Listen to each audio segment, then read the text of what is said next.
Ei, fala galera, eu sou o Dredd. No vídeo de hoje nós vamos estudar Sêneca e a gente vai falar sobre a vida retirada.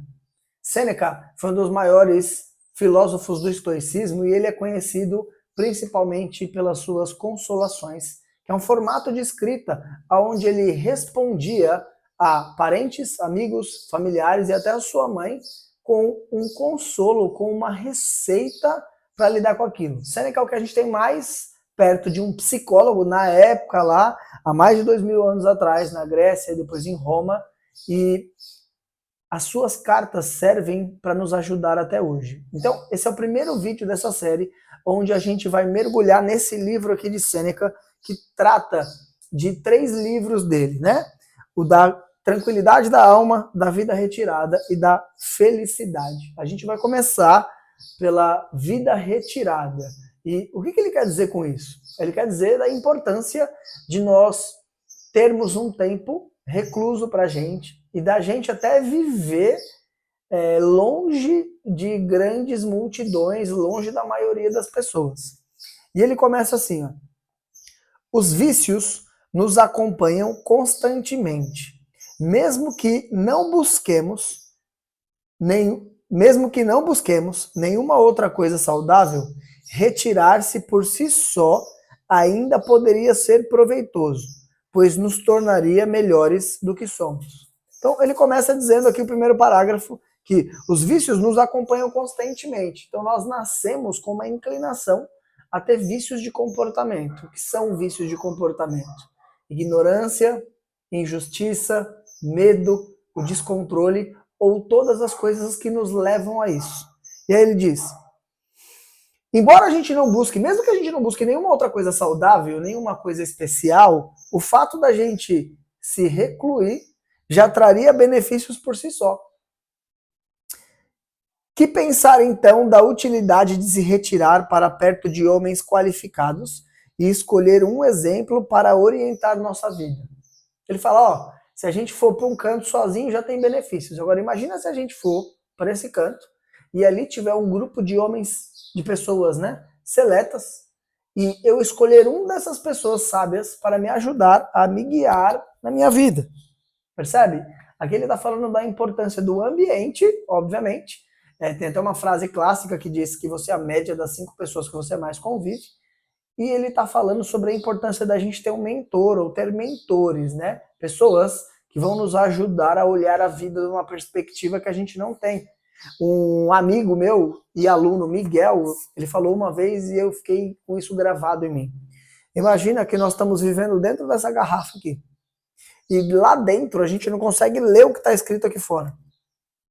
É preciso que alguém que esteja do lado de fora nos ajude a ler o rótulo. E isso faz um bom amigo, um bom conselheiro e um bom mentor, né? Aí ele diz: isso a não ser em uma vida retirada. Não pode ser conseguido. Então, se eu só consigo fazer isso se eu me recluir de alguma forma na vida do povão, eu não vou conseguir fazer isso. Somente assim pode ser alcançado aquilo que sonhamos. Em um lugar onde ninguém interfere em nossas ações, para não deixarmos de lado nossos propósitos. Somente dessa forma pode-se conduzir a vida segundo a um único princípio, em lugar de fragmentá-la com projetos diversificados. Olha isso que ele está dizendo. Em um lugar onde ninguém interfere as nossas ações. Então é importante que a gente tenha um lugar, um refúgio, e aí dá para entender por que um monge vive como um monge, por exemplo. Ele vive no mosteiro, ele vive recluso, porque ele precisa servir a sociedade depois, mas na formação dele é preciso que ele se dedique a poucas tarefas e que ele não se distraia com o mundo. E a gente também precisa de uma espécie disso na medida do possível, né? Sei que na vida real a gente trabalha, tem filho e tudo mais, mas a gente precisa criar o nosso ambiente de reclusão, justamente para isso, para que a gente não se desvirtue e não seja confundido nessa jornada. E aí ele fala, a gente precisa fazer isso em vez de fragmentá-la com projetos diversificados. Então não adianta, hoje eu vou fazer um curso de panificação, amanhã eu vou estudar sobre administração. Não, a gente tem que definir uma linha, né? E foi até uma coisa que vem a calhar, porque eu fiz isso. Eu já tenho a grande história que a minha vida vai contar em 2025. E a gente pode falar disso em algum momento, se você quiser, tá? Deixa os seus comentários aí. Vamos seguir. Por exemplo, dentro de todos os males, o pior de todos é quando resolvemos mudar nossos defeitos.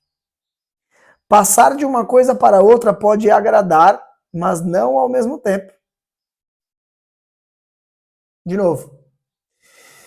Por exemplo, dentro de todos os males, o pior de todos é quando resolvemos mudar nossos defeitos. Passar de uma coisa para outra pode agradar, mas, ao mesmo tempo, é vergonhoso, uma vez que nossas decisões tornam-se levianas. Hesitamos e somos levados para cá e para lá. Abrimos mão de nossos anseios, reclamamos do que abandonamos, e as mudanças se alternam entre a nossa ambição e o nosso arrependimento. Cara, que pedrada. Ele está dizendo aqui que uma das piores coisas que a gente pode fazer é querer ficar o tempo inteiro mudando de um lado para o outro e querendo acabar com os nossos defeitos. A gente precisa melhorar como ser humano. Só que essa mudança 360 toda hora, ela faz com que a gente fique transitando entre a ambição e o arrependimento. A maioria das pessoas na vida moderna vive transitando entre a ambição e o arrependimento. Então eu vivo entre desejar aquilo que eu desejo e vivo entre sofrer e reclamar daquilo que eu fracassei. Não é isso? Muitos pretendentes e adoradores, e não o que deve ser elogiar e desejável. Nem avaliamos o caminho do bem e do mal por si, mas pela quantidade de pistas, sendo que nenhuma assinala retorno. Olha isso que ele está dizendo. Dependemos inteiramente do julgamento alheio e parece-nos melhor aquele que tem muitos pretendentes e adoradores, e não o que deve ser elogiável e desejável. Nem avaliamos o caminho do bem e do mal por si, mas pela quantidade de pistas, sendo que nenhuma assinala o retorno. Então vamos lá. Não existe nenhum caminho que a maioria das pessoas está seguindo que tenha um retorno, ou seja, que eu consiga voltar de onde eu vim. Segundo ponto, a gente acaba dependendo inteiramente do julgamento de outras pessoas e parece pra gente que é melhor escolher um caminho que já tem muitos pretendentes e adoradores. É só você olhar a internet, né? Quando as pessoas que querem crescer na internet, o que elas fazem? Elas fazem aquilo que viraliza, aquilo que está todo mundo fazendo e tudo mais. Mas a gente nem avalia o caminho do bem e do mal. Ué, será que esse caminho é do bem para mim? Será que ele é do mal para mim? Mas pela quantidade de pistas, né? E aí, perguntas. O que dizes, Sêneca? Abandonas os teus pares? Teus amigos estoicos dizem com certeza que até o último momento da vida estaremos em ação. Não desistiremos de trabalhar para o bem comum, de ajudar cada um, até debilitado pela idade, de ajudar cada um, até considerar o poder de dar auxílio ao inimigo debilitado pela idade. Somos os que não damos privilégios a nenhuma idade, e como diz aquele homem respeitadíssimo, apertamos nossos cabelos brancos com o capacete. Nós estamos entre os que, mesmo diante da morte, não ficamos parados. E se as circunstâncias permitem, nem mesmo para a própria morte será dado descanso. Por que nos repassas os preceitos de Epicuro junto aos princípios de Zenão?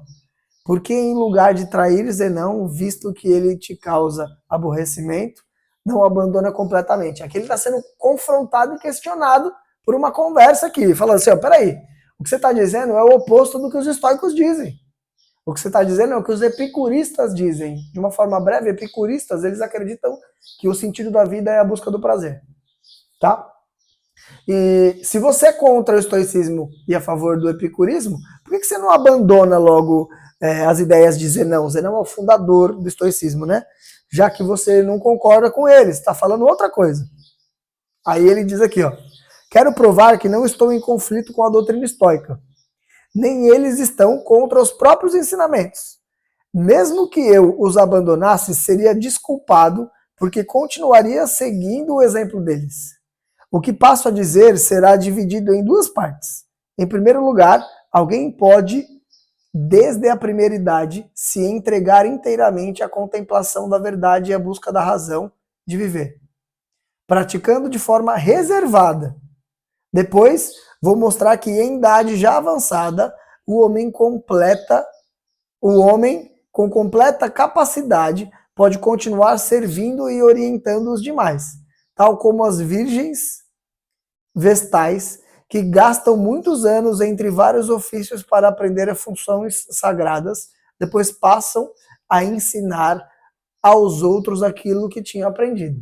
Olha só, a gente fecha o primeiro texto dessa história com um insight muito poderoso. Ele diz aqui, não é que eu estou indo contra os estoicos.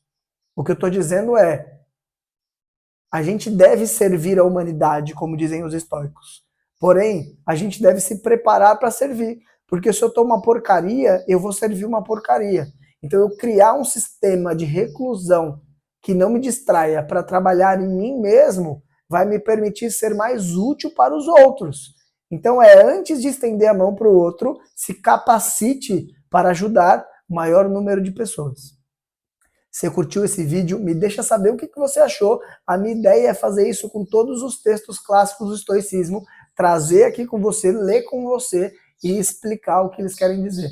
Fechou? Tamo junto. A vida é um treino.